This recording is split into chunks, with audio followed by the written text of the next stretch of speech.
Welcome to Reader Seeks Romance Channel's Romance Roundup, the #1 romance book recs talk show. I am Liz Donatello. And I'm Libby K, author of the sweet romance series Buckeye Falls. To commemorate the 207th anniversary of Jane Austen's death on July 18th, Libby and I are sharing our fave Jane Austen-inspired romance books. And we are chatting with Christina Hwang Dudley, author of one of my favorite Pride and Prejudice-inspired romances, Pride and Preston Lin. Watch Romance Roundup on Reader Seeks Romance Channel and subscribe on YouTube. Listen to Romance Roundup on Podbean and all podcast apps. Viewers and listeners can email us at readerseeksromance@yahoo.com and follow us on Instagram at Reader Seeks Romance and at Libby K Author. Hello, Libby. Hello, Liz. It's nice seeing you virtually, but it was even better seeing you in person this past weekend at the Columbus Book Festival. That was a delight. I believe over the weekend, they ended up having a combined 40,000 Yeah, that's people. what they said, 40,000. Yeah. I mean, we met some fabulous authors and a lot of readers, and my TBR list continues to grow, which is a problem because I'll have to live to be 500 years old, but it's a good problem to have. And you were on a couple of panels, one about podcast to the page. You talked about the show and your writing. And then you did one happily ever after. It was Sweet and spicy. Sweet and spicy romances. And you were on that panel with Neely Tabati Alexander, Tony Shiloh. The moderator was Tracy Livesey and Jason B. Dutton. And I hung out with Mr. Libby K. Yes. We always joke that his fake name should be Trent. I don't know why. I just feel like all right, let's go with it. Well, I hung out with Libby K's husband, Trent K. Trent. And we chatted about the publishing industry, and we kind of had this rivalry with one of the library staff members who didn't like that we were just standing around during your signing. And she kind of gave me a look when I didn't have a book to be signed. She kind of didn't want me there, kept telling me and Trent K, your husband, to sit down and take a seat. And we were kind of harassed. I'll be honest. We would just. You were loitering. I can't believe you guys are loiterers. We were loitering. Yeah. But yes, it was a delightful event. I look forward to next year. Fingers crossed, maybe the two of us could maybe moderate a discussion. We'll just put that out there. Well, Libby, there's only one thing to say. Let the roundup begin. Giddy up, Liz. Here we go. So it was hard for me to pick my favorites because I've read a bazillion, and that is a technical term, Jane Austen retellings. I'm not going to go into it because everyone's read this book, but I have to give a special shout out to Bridget Jones's Diary by Helen Fielding, because that truly is one of the books back when it was called Chick Lit that got me into reading as a teenager. Not that I wasn't always a reader, but I felt like that kind of jump-started my obsession with contemporary romance because I kind of gravitated towards some of the historical stuff back in the day. That was one of my first retellings, and just... I don't know, it had that 90s charm that I just love. So anyway, just had to give a little shout out for that. But when I was trying to think of the next one I want to mention, and this one is a little bit older, not Bridget Jones's Diary older, but I wanted to give a shout out to Jane of Austen, and that's as in Austin, Texas with an I, a novel of sweet tea and sensibility by Hilary Manton Lodge. And this came out from Waterbrook Press in 2017, so it's about 7 years old. It has been a while. And I will say, I do not remember everything exactly, but I will give you the blurb from the back of the book so everyone can enjoy in the splendor that is this story. So this is the blurb for Jane of Austen. Just a few years after their father's business scandal shatters their lives, Jane and Celia Woodward find themselves forced out of their San Francisco tea shop. And it is as charming as it sounds. I cannot stress that enough. The last thing Jane wants is to leave their beloved shop on Valencia Street. But when Celia insists on a move to Austin, Texas, the sisters pick up their kid sister Margot and Jane's tea plants, determined to start over again. But life in Austin isn't all sweet tea and breakfast tacos. And let me tell you, I love food stories, and breakfast tacos did play a part in this book. Oh, God, I love breakfast tacos. I could go for a breakfast taco right now. So this is a Sense and Sensibility. Yes, it's Sense and Sensibility, and it is delightful. Their unusual living situation is challenging, and unspoken words begin to fester between Jane and Celia. When Jane meets and falls for up-and-coming musician Shane Willis, the chasm grows deeper. When Sean seems to charm everyone in his path, one person is immune, and that is retired Marine Captain Callum Beckett. Callum never meant to leave the military, but the twin losses of his father and his left leg have returned him to a place he least expected, which is Texas. And in this modern spin of the Austen classic Sense and Sensibility, the Woodward sisters must contend with new ingredients in unfamiliar kitchens, a dash of heartbreak, and the fragile hope that maybe home isn't that far away. So this book had all of the plot points of Sense and Sensibility. Okay. I'm not going to give away what happens in the scene, but it has been, I checked on Goodreads before we started recording. It has been 6 years since I read this. And there is a scene with Callum in the rain rescuing one of the sisters that has lived rent-free in my mind. And I randomly think about probably once a month, every month for the last 6 years. The emotions Really? that Hillary wrote into this scene, the way, like the tension and the yearning, oh, forget it. It's a modern retelling, but it had that, that sometimes that you get with Regency books that just has that extra added emotion that sometimes I feel like you don't get in contemporary heroes. But Callum, especially, the way she wrote him was just perfection.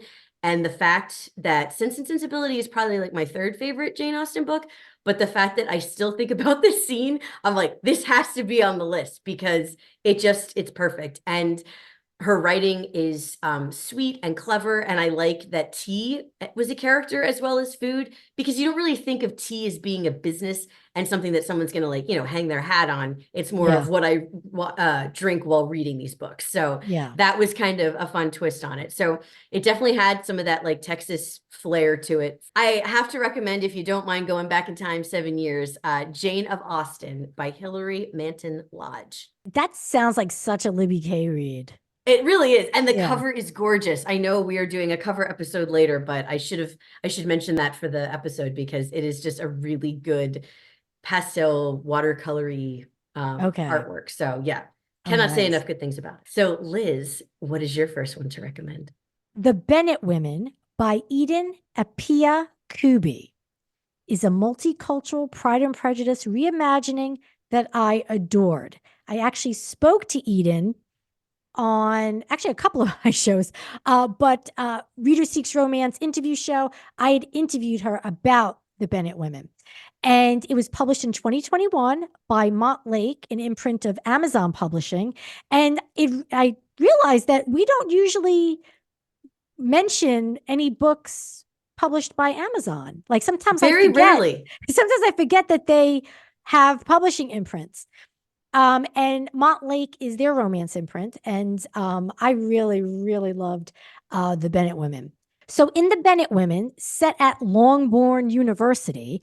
I love it already. I know, right? We meet EJ. So think Lizzie Bennett, a Black engineering student, EJ's best friend, Jamie, which is like the Jane Bennett, a trans woman studying theater, and Tessa, a Filipina astronomy major, who I believe is kind of a toned down Lydia figure. Okay. While sparks fly between Jamie and Lee, who's Bingley, the charming son of a Hollywood producer. I mean, couldn't you totally see Bingley as like... I thought you were going to say a charming son of a bitch.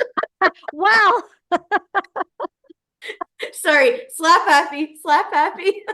Bingley was a charming son of a bitch. And, yeah. And so is Lee, the Bingley figure in the Bennett Women. So being Jamie and Lee are dating and falling in love, EJ is forced to be in the company of Lee's arrogant, disagreeable friend, Will Pack, who is an Asian American TV actor and the resident Darcy. EJ is very career focused, not romance focused. And interestingly enough, the author did not make EJ's mother like marriage focused, really changed and softened the mother who would normally be the Mrs. Bennett, hell bent on getting married. So EJ and even her mom are very career focused. But of course, the connection between EJ and Will, their chemistry is just too strong to deny, and a romance blossoms. So even though it's set in college with college students who I think are seniors, the characters are mature, There's no college ridiculousness or shenanigans. It's a wonderfully diverse cast of well-rounded characters, Mm. strong sisterhood vibes, and I really loved that the author crafted a scene in which Will, the Darcy character, is stopped from sending EJ an awkwardly worded letter proclaiming his affection by a close friend. And this close friend actually has no recognizable Pride and Prejudice counterpart. But this friend, I think, was created just so they could stop Will from sending EJ this letter that is equivalent to Darcy's failed proposal.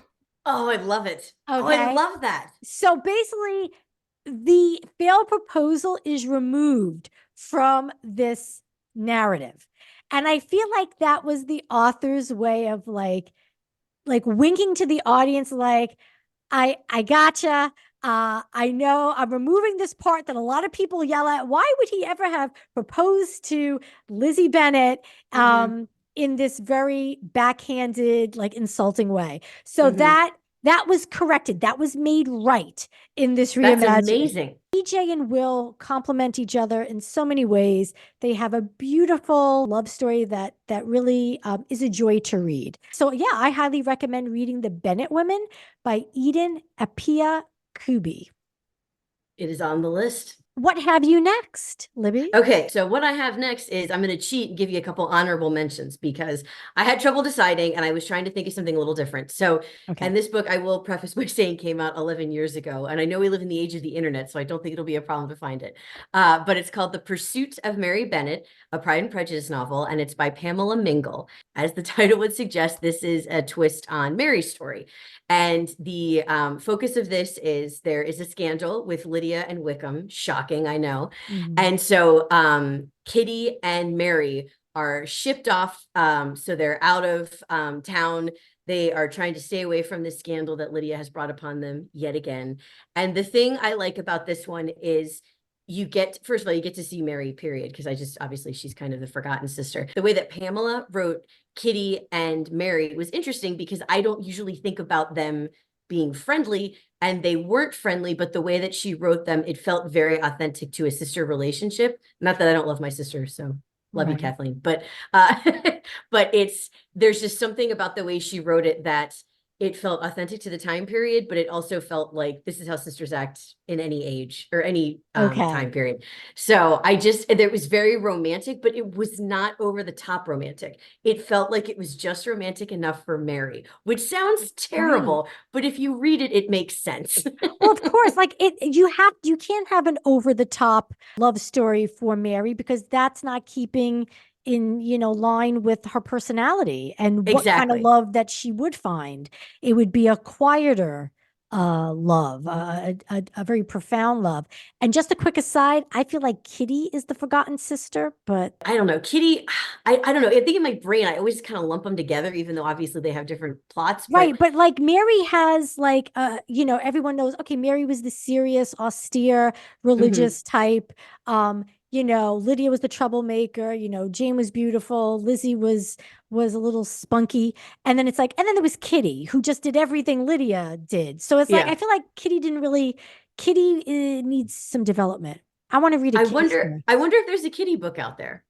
I bet there is. I just have to do some sleuthing. So yeah, but that was The Pursuit of Mary Bennet by Pamela Mingle. And I think it's if you're curious about what could potentially have happened to Mary or just like Mary and want to have a sweet little romance, cannot say enough good things about that. And the other honorable mention, because I haven't had a chance to read it because I was under deadline and then life. But I do desperately want to read Once Persuaded, Twice Shy by Melody Edwards. Mhm. This is a new one, came out in February of 2024 from Berkeley. And obviously, as the title would suggest, it is a persuasion retelling. And as I have said on the show probably too many times before, persuasion is my favorite. Pride and Prejudice is a very close number two, but I am very excited to read this because it's a small town modern twist, and I just cannot say enough good things about persuasion. So I am excited to read. Mhm. And again, we'll report back on Once Persuaded, Twice Shy by Melody Edwards. Yes, please do. So we're reversed because Pride and Prejudice is my number one and Persuasion's my second. But see, it balances out the show. It does. You're the yin to my yang, There we go. or I'm So the Liz, yang to your yin. I don't know. yeah. So what do you have? What's your next one? I'd like to throw in an honorable mention from 2016. It's Curtis Sittenfeld's Eligible, a modern retelling of Pride and Prejudice. It's one of the few works of fiction that I audiobooked. And I listened to it as soon as it came out in 2016, and I absolutely 1000% loved it. Me too. Me too. So yeah, and so I definitely recommend that, especially like I highly recommend the audio version. I don't know who the narrator was, but I was I compelled can't from. remember if I listened to that one or if I read it, but I also read it within a month of it coming out and Yeah, absolutely loved it. yeah, And that's another one. Again, I know this isn't our cover episode and I should take notes for later. That's another one that has a very minimalist cover, but it's yeah, perfect for the book. Like it's yeah. perfect. I think in that retelling there were doctors. I think the Yes. Lizzie character and the Darcy character were in the medical field. Yes, I believe so. Yeah. I'd also like to recommend a modern day Pride and Prejudice retelling set within the New York burlesque scene. Ooh. A Certain Appeal by Vanessa L. King, and that released in 2021. And I actually interviewed Vanessa about A Certain Appeal on Reader Seeks Romance. It was episode 60. I highly recommend watching it because in it, Vanessa, who has experience in burlesque, does a demonstration of glove peeling where you No seductively way. peel the glove off. Yes. So That's so cool. there's a fun demo on attached to that interview. I loved this book so much. In the words of Libby K, it was perfection. I noticed you use that a lot. A quick note. You might think that burlesque sounds very un-Jane Austen-like, but actually there is a connection. According to LitHub and other online sources, Jane Austen's literary style is described as burlesque, particularly the works that she penned between the ages of 11 to 17. Burlesque in that her writing was irreverent and peeled away the layers of convention to see the naked absurdities underneath. Burlesque, burlesque derives from the Italian word for joke or mockery. So actually, there is kind of a burlesque quality to Jane Austen's writing. In A Certain Appeal, Liz Bennet, who is called Bennet throughout the book, is a former aspiring interior designer turned executive assistant who moonlights as a stage kitten at Merryton Burlesque Club in New York City. And for those who don't know, a stage kitten sets and cleans the stage, meaning that the stage kitten puts out the props and cleans up the props and the clothes that were removed by performers. So that's what a stage kitten does. And actually, Vanessa, the author, was a stage kitten. So everything everything here is 1000% authentic. So yeah. That's awesome. Yeah. And I learned something because I didn't know what that meant. Now you know. When Bennett meets Will Darcy, an uptight wealth manager at the club, the sparks between them are undeniable. But then Bennett overhears Darcy saying that she is just merely tolerable, and Bennett is determined to forget all about Will Darcy. But since Bennett and Darcy's best friends are dating, they keep running into each other. And if memory serves, Jane is actually a gay drag performer. So I thought that was a sassy twist on the Jane character. I love this. Yeah. So Jane and Bennett are best friends. Bennett and Darcy eventually fall for each other, but complications arise when Merryton's doors are in jeopardy of closing for good. The narrative adheres to major beats of the source material. There's crazy sexual tension between Bennett and Darcy. There's a close-knit found family, lovable and memorable supporting characters, flirtatious humor, flashy and titillating stage performances. You actually feel like you're going to a burlesque show because there are some performances mentioned. And there's a voyeuristic sex scene against an office window that I won't and can't ever forget between Bennett and Darcy. Like, oh my gosh, sign me up.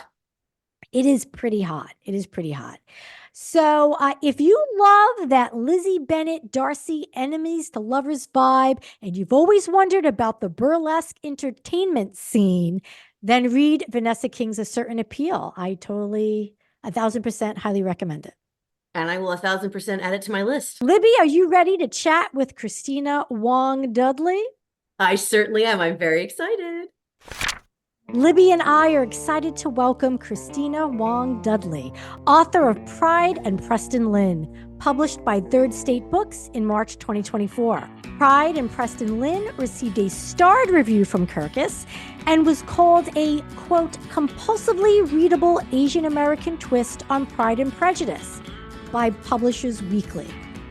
Pride and Preston Lin is a modern-day reimagining of Pride and Prejudice set within the San Francisco Bay Area's Chinese American community. Welcome, Christina. Thank you for joining us. Yay, welcome. Thank you, Liz and Libby. First of all, I loved Pride and Preston Lin. When your publicist sent it to me many months ago, I immediately dug in. I was like, I'm not waiting, any longer. I have to. I'm a Janeite.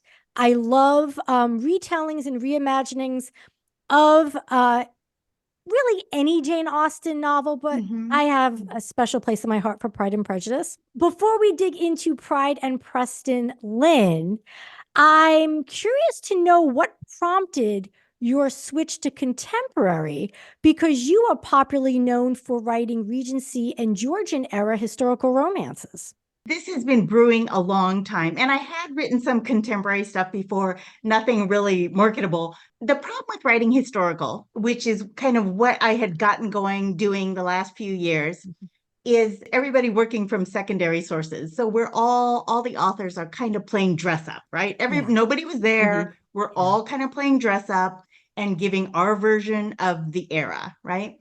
But and I know a lot of new authors are doing really cool stuff with like bringing in characters of color and this, that, and the other, right? Stuff, people that aren't generally running amok in Jane Austen, right? And so I had this idea and I was like, let's see, were there any Chinese people running around Jane Austen's England? Okay, maybe like 3. Like they talked about people who were like on boats and they ended up in Bristol because they were in the trading community. And I thought, well, I could have kind of a hero who came off a ship. Who's he going to marry, right? Nobody's going to go out with this guy. He's one of 3. He'd more likely end up in some horrible circus, right? Being kind of carted around the country. So I kind of put that on. So I started thinking about, well, I have always loved Austen. I have always wanted to kind of do a more personal spin on it. And it was not something I could see doing with my Regency books without a big stretch or, and then, I mean, if the people, I get mail about any historical inaccuracies or any Americanisms that show up in my book. So I could just picture the mail I would get. So I was like, you know what? I'm just going to tell my Jane Austen story contemporary. And the only hopefully the only criticism I get is one of the publishers, he had his teenage daughter read it and she said, nobody my age would say this. And so some of my language got updated. Other than that, I wasn't getting those kind of nitpicky corrections. So it was just kind of fun to let loose in that way. You're a delight, Christina. I have to say. You're a delight. So for those who haven't yet read Pride and Preston Lin, can you tell us what it's about? Pride and Preston Lin, as you said, is a reimagining of Jane Austen's Pride and Prejudice set in the San Francisco Bay Area right now. The Elizabeth Bennet, she is one of 3 sisters. I orphaned them, but they are kind of supported to this point by an aunt and uncle.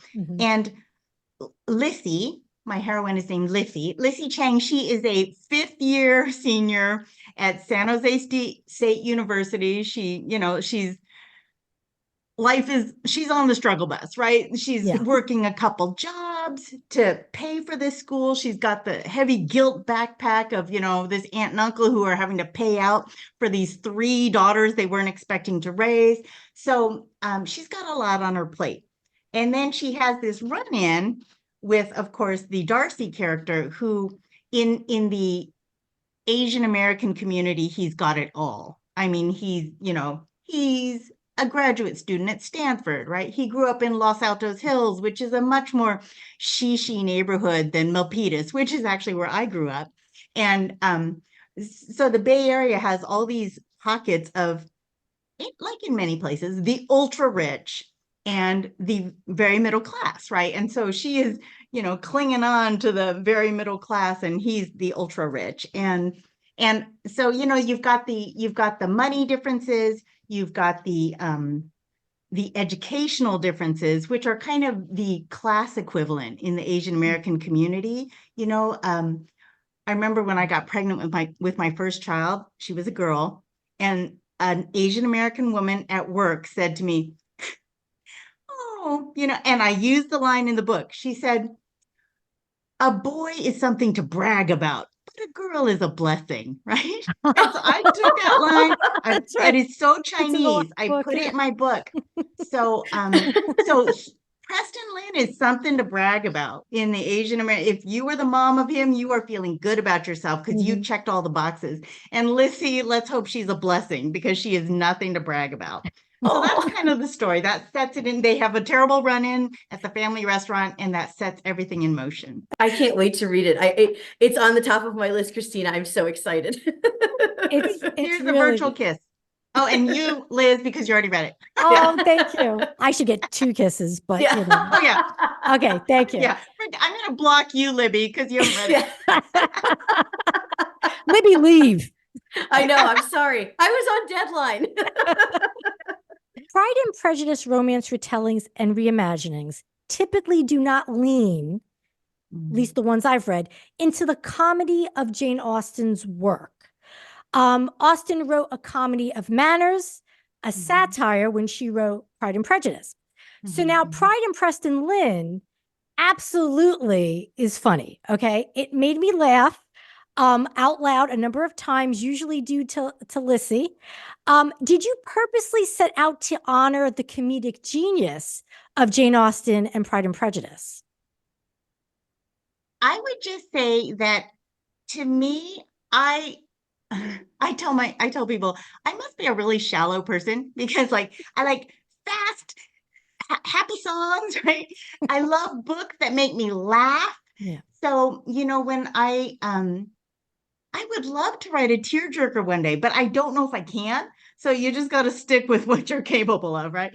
So Yeah. I love funny things. And so even in my historicals, I feel bad if I feel like this is not a funny book. So it's important to me. And I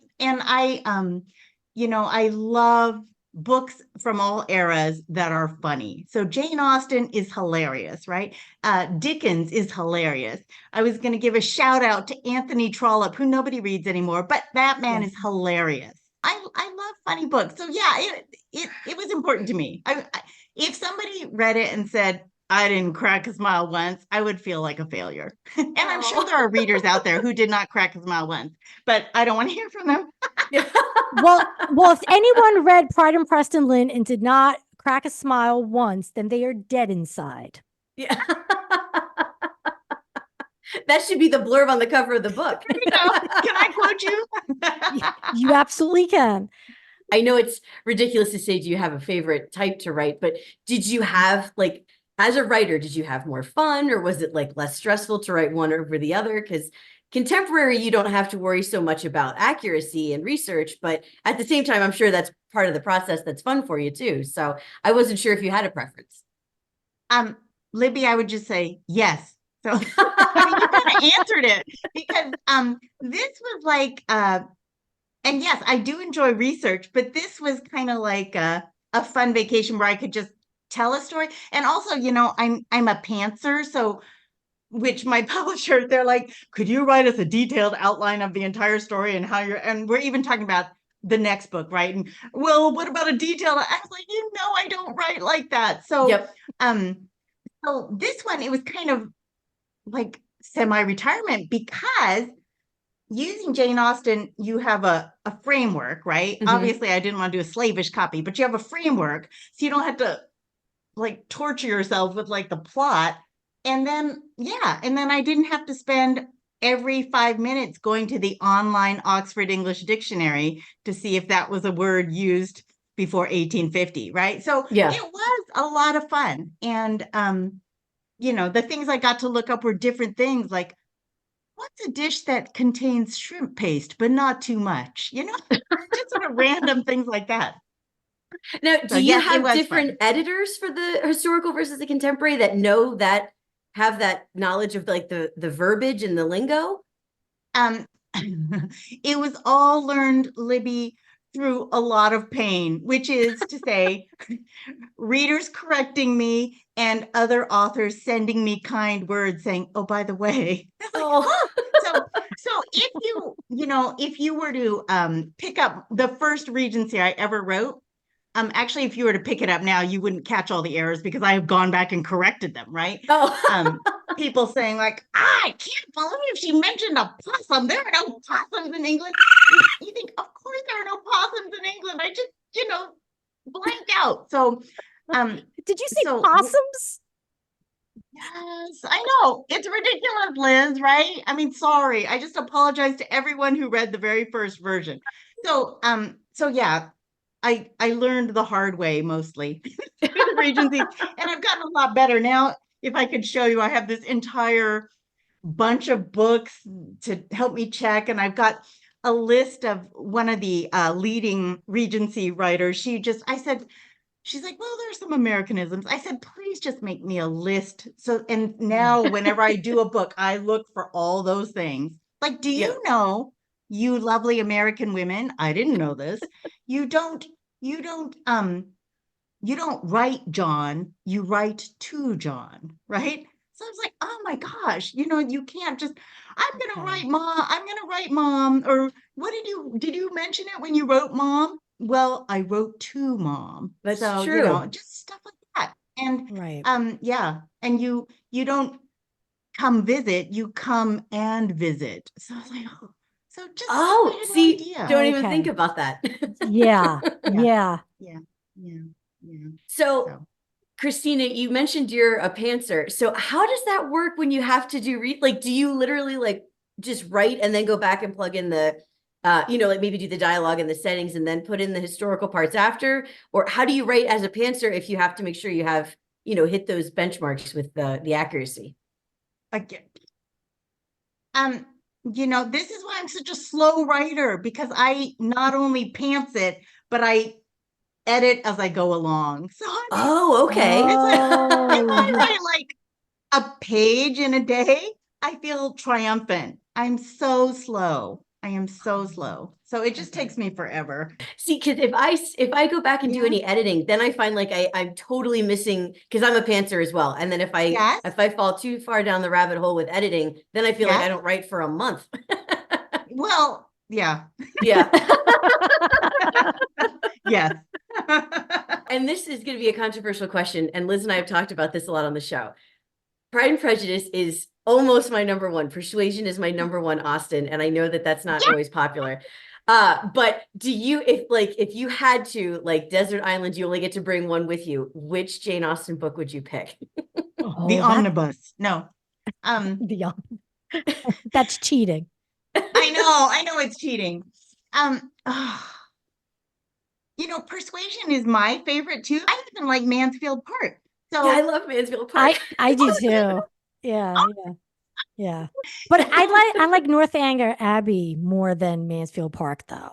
Really? Okay, tell me. Wait, not to forget your question, Libby, but Liz, tell me why. Tell me why you like Northanger Abbey. Because I love Gothic fiction and I love the creepy. I love that. I just like to me it's like dark and creepy. And I mean it's been a while since I read it, but I just remember it was just like a fun frolic. Like I really enjoyed it, and it was an ode. It was to me. And again, I don't know. Was it Jane Austen writing a love letter to that genre? Was it her like getting annoyed at the critics who were like, "Oh, that's just slop that you're reading these?" Like, I don't know if she was doing it in defense of Gothic fiction. Was she doing it because she also didn't like it and was making fun of it? Like, I don't know. Either way, for me, I genuinely love Gothic, so I was all into all the mystery of it. It was like, so yeah.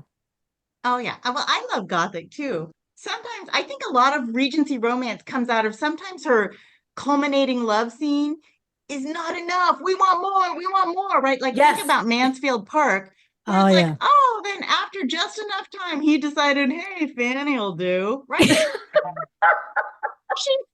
and suffered. And so, and so I always felt like Henry Tilney. I was like, Yeah. more love. I need more love from you, Right. Henry. So, Yeah. so Absolutely. yeah, persuasion. I mean, how can you beat him getting to speak in his own words? Yes. And boy, were they good words, right? Yes. Even Darcy, it's like, oh, he looked really happy, right? But but even that is kind of muted. And so how can you resist Captain Wentworth just laying it all out there? I mean, so I think I'd have to take that one, but I would sorely miss the others. Oh yeah, no, it's an impossible question. I hate asking it, but I was dying to know. Yeah, no, that's a really good question. What are you working on now? If you can give us a little taste of what you're working on. I'm starting a new Regency series. And I just keep going with those guys because I kind of do family series. So I've got 2 completed family series. And so I'm starting a new one. And I was just reading about prisons actually before we got on the call. Interesting. But in terms of I like to write characters in a universe. I like to create a whole universe. And so I've already been thinking I was going to do a persuasion, obviously, to go in the Pride and Preston Lin world. But actually, I think the next one that comes up is Emma, is going to be an Emma. Okay. So yeah, I said third state my idea, right? But of course, being a pantser, I'm like, here's the paragraph, right? Yeah. Said, can you tell us more? I'm like, no. That's all you got. That's all we got. So, and in fact, the story of how I kind of, when I first contacted them, I just sent them here's what I have in my head, Pride and Prejudice, contemporary Asian American set in the Bay Area, blah, blah, blah. They're like, we would like to see the manuscript. I'm like, oh, that was it. It was that one sentence. So that was when they asked for the detailed outline, which I tried to produce and was unable. So I just started writing. And then finally I confessed and I said, I'm not going to have the outline by the deadline, but I'm on chapter 5.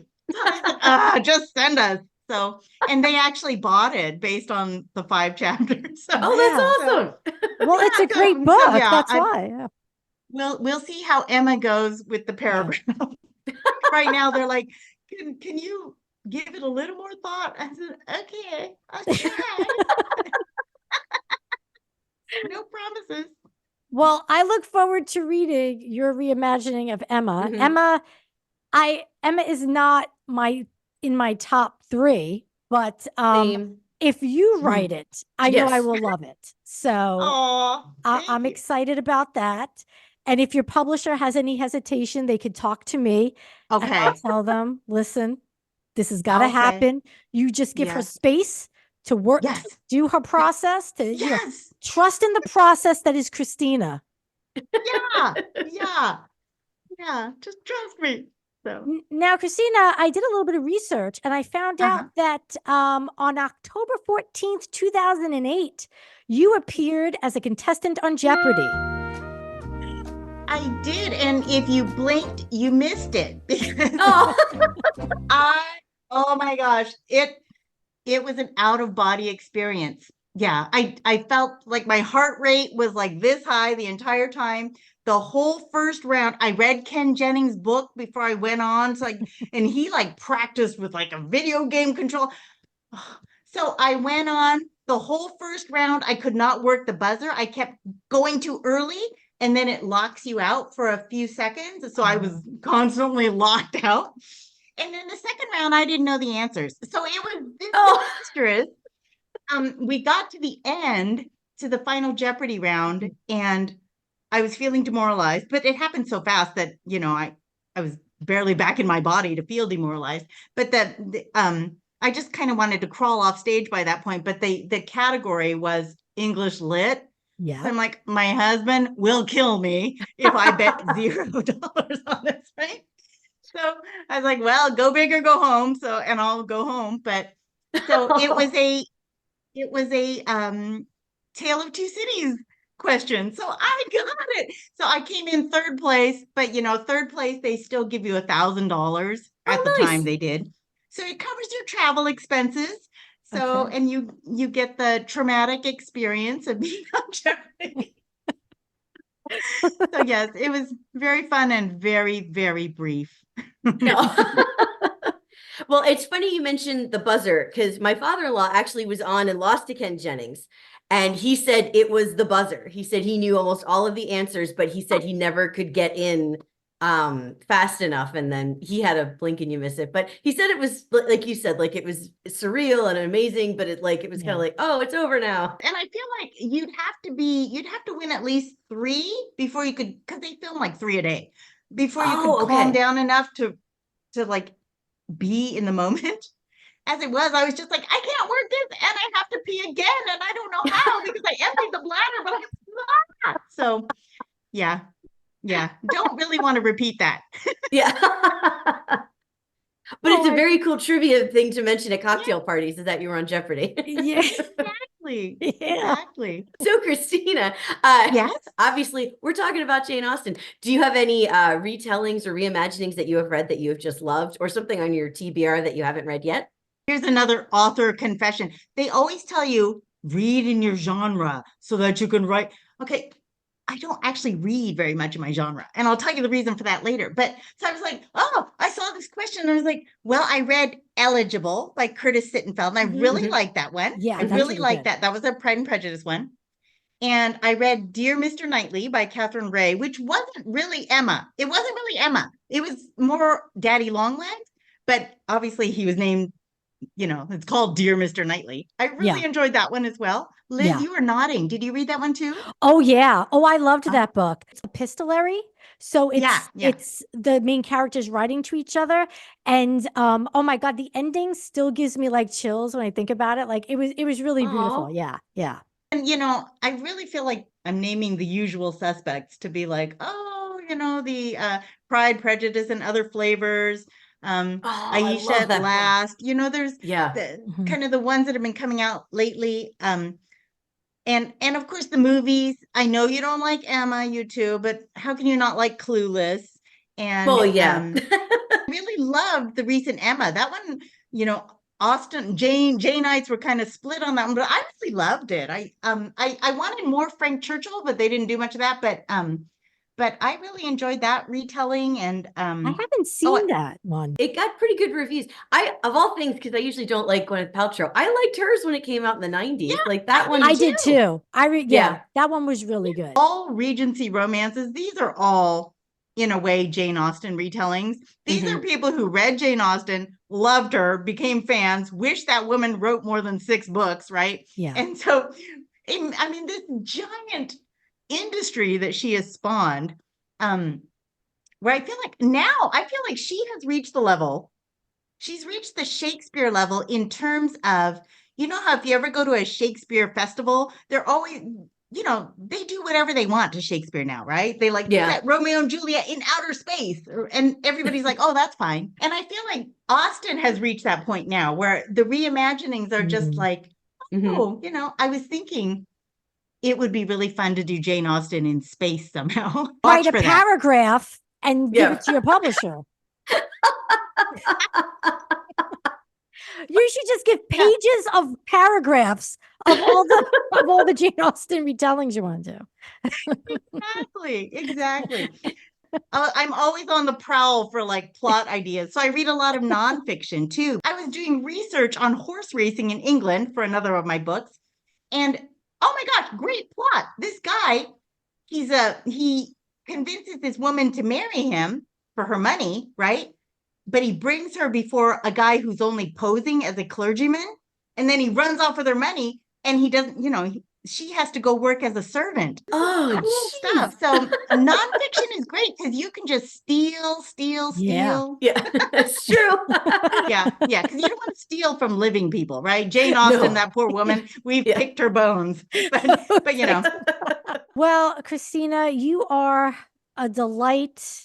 Thank you, Christina, for joining us on Romance Roundup. It was so nice to meet you. It was so much for having me. Love it. Mwah, more kisses. a pleasure. Oh, more for me. Watch Romance Roundup on Reader Seeks Romance channel and subscribe on YouTube. Listen to Romance Roundup on Podbean and all podcast apps. Thanks for joining us, romance readers. Happy reading, everyone.